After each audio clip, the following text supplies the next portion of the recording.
ಮೂರು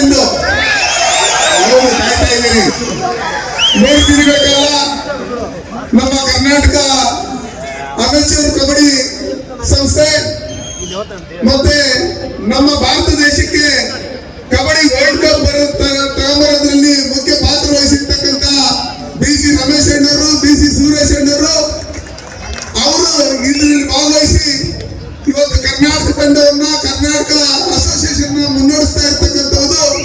ಅವ್ರ ಜೊತೆಯಲ್ಲಿ ನಮ್ಮ ಅಮೃತಹಳ್ಳಿ ಮುನ್ರಾಜ್ ಅಣ್ಣವರು, ಗೌರೀಶ್ ಅವರು, ನಮ್ಮ ಅಂತಾರಾಷ್ಟ್ರೀಯ ಕಬಡ್ಡಿ ಆಟಗಾರರಂತ ಪಿಳ್ಳಣ್ಣವರು, ಇವರೆಲ್ಲ ಕಬಡ್ಡಿ ಆಟಗಾರರು. ಇವ್ರಿಗೆ ಮಕ್ಕಳಿಗೆ ಯಾವ ರೀತಿ ಆಟ ಆಡಿಸ್ಬೇಕು, ಯಾವ ರೀತಿ ಸೆಲೆಕ್ಟ್ ಮಾಡ್ಕೋಬೇಕಂತ ಮೊದಲಿನ ಗೊತ್ತು.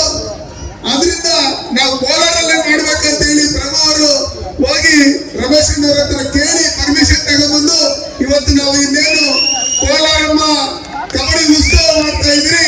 ಇದಕ್ಕೆ ಕಾರಣಭೂತರಾದಂತ ನಮ್ಮ ಎಲ್ಲ ವೇದಿಕೆ ಮೇಲೆ ಇರ್ತಕ್ಕಂಥ ದೇವರಾಜ್ ಅಣ್ಣವ್ರು ಇರ್ಬೋದು, ನಂದೇಗೌಡರು, ನಮ್ಮ ಮಾಲೂರಿನ ಶಾಸಕರು, ಮತ್ತೆ ನಮ್ಮ ಪಿಳ್ಳಣ್ಣವರು, ಮಂಜಣ್ಣವರು, ನಮ್ಮ ನಾಗರಾಜ್ ಅಣ್ಣವರು, ನಮ್ಮ ಓಂ ಶಕ್ತಿ ಚಲಪತಿ ಅವರು, ನಮ್ಮ ವೆಂಕಟೇಶ್ ಅವರು, ಅದೇ ರೀತಿಯಲ್ಲಿ ಪ್ರಭು ಜೊತೆಯಲ್ಲಿ ಸಹಕರಿಸಿದಂತ ನಮ್ಮ ನಾಗಭೂಷಣ್ ಅವರು ಇರ್ಬೋದು, ಮುನೇಗೌಡರು ಇರ್ಬೋದು, ಅಪ್ಪಿಯವರು ಇರ್ಬೋದು, ಅನೇಕ ಜೊತೆ ನಮ್ಮ ಮಾಲೂರು ತಾಲೂಕಿನ ಕೋಲಾರ ಜಿಲ್ಲೆಯ ಸಾಮಾ ಬಾಬು ಅವರು ಇರ್ಬೋದು, ನಮ್ಮ ಚೌಡಪ್ಪನವರು ಇರ್ಬೋದು, ಮುಳ್ಳಿಯವರು ಇರ್ಬೋದು, ನಾಗರಾಜ್ ಇರ್ಬೋದು, ನಮ್ಮ ಮಾಜಿ ಕಬಡ್ಡಿ ರಾಷ್ಟ್ರೀಯ ಆಟಗಾರರು ಬಸವರು ಎಲ್ಲರಿಗೂ ಧನ್ಯವಾದಗಳನ್ನ ಹೇಳ್ತಾ, ಇಲ್ಲಿ ಕಬಡ್ಡಿ ಆಡ್ತಾ ಇದ್ರೆ ಅಲ್ಲಿ ಮಕ್ಕಳನ್ನ ಆಡಕ್ಕೆ ಶುರು ಮಾಡಿದ್ದಾರೆ.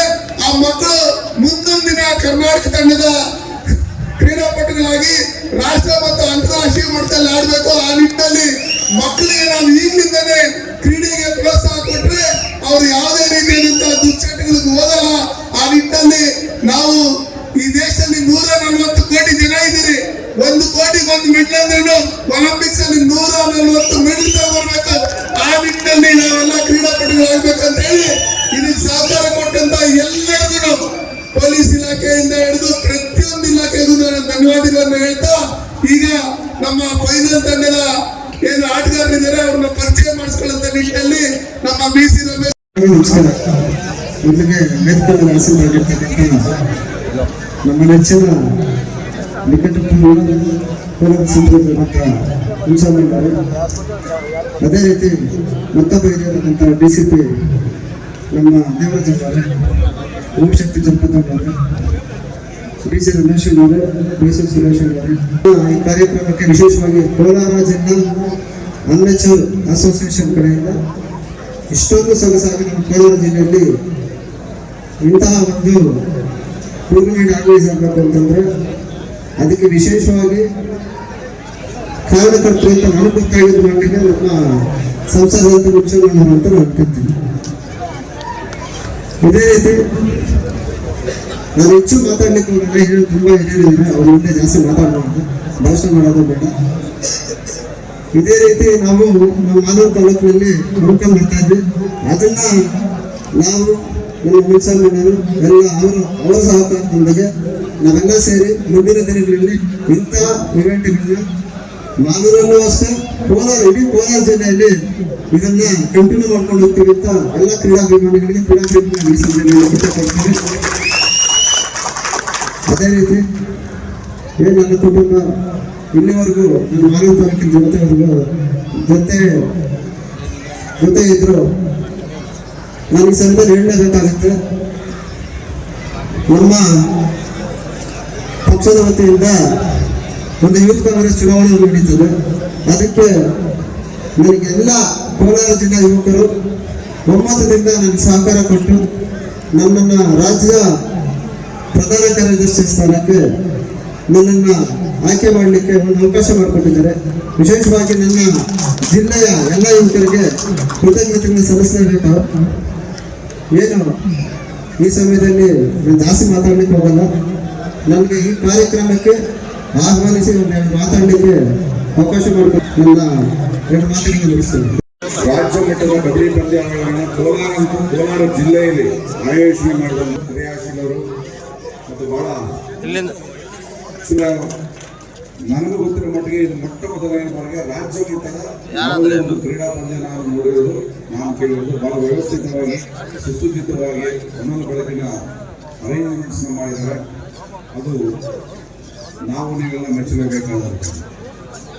ಇದರ ಜೊತೆಗೆ ರಾಜ್ಯದ ವಿವಿಧ ಮೂಲೆಗಳಿಂದ, ವಿವಿಧ ಜಿಲ್ಲೆಗಳಿಂದ ಬಹಳಷ್ಟು ಕ್ರೀಡಾಪಟುಗಳು ಕಳೆದ 3 ದಿವಸ ಬಂದು ಕೋಲಾರ ಅಂತ ಜಿಲ್ಲೆಗೆ ಈ ಕ್ರೀಡೆಯಲ್ಲಿ ಭಾಗವಹಿಸಿದ್ರಿ. ಕೆಲವು ಟೀಮ್ಸ್ ಗೆದ್ದಿದ್ದಾರೆ, ಕೆಲವು ಟೀಮ್ಸ್ ಸೋತಿದ್ರಿ.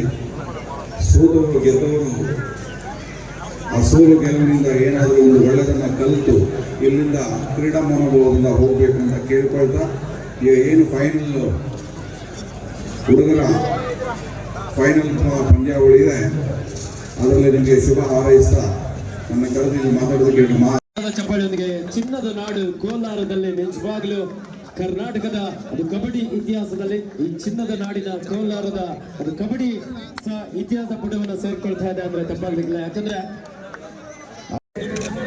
ಎರಡು ಬಲಿಷ್ಠ ತಂಡಗಳು ದಯವಿಟ್ಟು ಸ್ವಲ್ಪ ಪ್ರೋತ್ಸಾಹ ಕೊಡ್ತಾ ಇದ್ದೀರಾ. ಡೆಫಿನೆಟ್ ಆಗಿ ಇವತ್ತು ಸಹ ಫೈನಲ್ ಮ್ಯಾಚ್ ಸಹ ಪ್ರೋತ್ಸಾಹ ಅತ್ಯಗತ್ಯವಾಗಿರ್ತದೆ.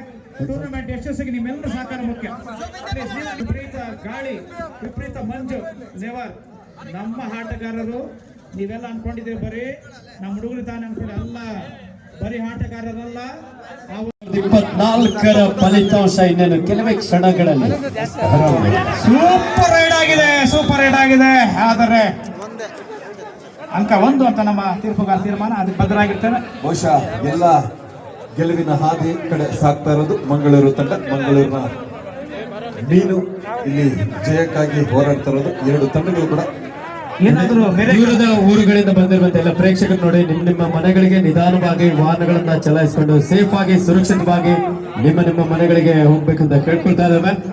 ಅದೇ ರೀತಿ ಚಳಿನೂ ಇದೆ, ಅಂಕವನ್ನು ಪಡೆಯಲೇಬೇಕಾದಂತ ಒತ್ತಡ. ದಕ್ಷಿಣ ಕನ್ನಡ ಮಂಗಳೂರಿನ ಒಬ್ಬ ನೀಲಖೇದ ಆಟಗಾರ ತನ್ನ ಇಲ್ಲಿ ಹೈಟ್ ಅನ್ನ ಅಡ್ವಾಂಟೇಜ್ ಆಗಿ ಪಡ್ಕೊಳ್ತಾನೆ. ಕಾದ್ ನೋಡ್ಬೇಕಾಗಿದೆ. 14-9ರಲ್ಲಿ 5 ಅಂಕದ ಮುನ್ನಡೆಯಲ್ಲಿರುವಂತಹ ದಕ್ಷಿಣ ಕನ್ನಡ.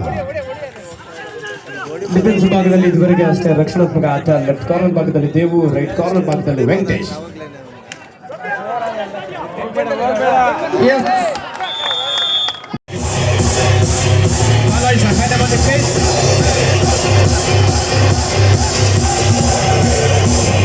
ಜೋರಾದ ಚಪ್ಪಾಳೆ. ಧಾರವಾಡ, ಧಾರವಾಡದಲ್ಲಿ ಬೇಡ ಬಹಳ ಫೇಮಸ್ ಆಗಿದೆ ನೋಡ್ರಿ ಸರ. ಆ ಕಡೆಗೆ ನಮ್ಮ ಹುಡುಗರು ಬಹಳ ಬೇಡ ತಿನ್ಕೊಂಡು ಈ ಬಾರಿ ಬೇಡ ಸರ. ಮುಂದಿನ ದಿನಗಳಲ್ಲಿ ಅವರಿಗೆ ಮೊದಲ ಸ್ಥಾನ ಬಂದಿದೆ ಸರ.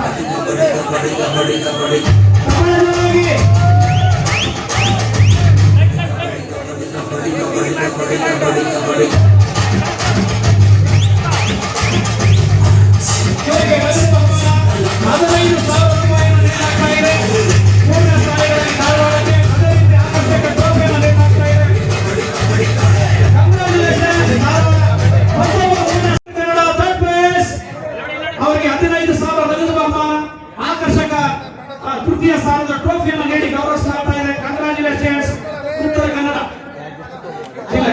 ಎಸ್, ಅವರಿಗೆಲ್ಲ ನಮ್ಮ ಅತಿಥಿಗಳು, ನಮ್ಮ ಮುನ್ಸಾಮಿ ಸಾಹೇಬರು, CM ಶ್ರೀನಾಥಣ್ಣ ಅವರು, ನಮ್ಮ ದೇವರಾಜ ಅಣ್ಣ ಅವರು, ಅದೇ ರೀತಿ ನಮ್ಮ ಸುನೀಲ್ ನಂಜೇಗೌಡ ಸಾಹೇಬರು, ಎಲ್ಲರೂ ಸಹ ಅತಿಥಿಗಳು.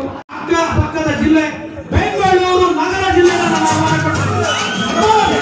Bengaluru silicon city, ITBT city, city for opportunity, garden city ಇತ್ಯಾದಿ ಇತ್ಯಾದಿ ಕರೆಯಲ್ಪಡುವ ಬೆಂಗಳೂರು ಬಾಯ್ಸ್. ಬೆಂಗಳೂರು ಬಾಯ್ಸ್ ಈ ಬಾರಿ ಹರಿದಾಡಲಿದ್ದಾರೆ. ಇವರಿಗೆ 30,000 ನಗದು ಬಹುಮಾನವನ್ನು ನೀಡಲಾಗ್ತಾ ಇದೆ. ಜೊತೆಗೆ ಆಕರ್ಷಕ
ಮೊದಲು ನಾವು ಎಲ್ಲ ಆಟಗಾರರಿಗೆ ಆರೋಗ್ಯ ಭಾಗ್ಯವನ್ನ ಕರುಣಿಸಿ ಅಂತ ಭಗವಂತನ ಪ್ರಾರ್ಥನೆ ಮಾಡ್ತಾರೆ.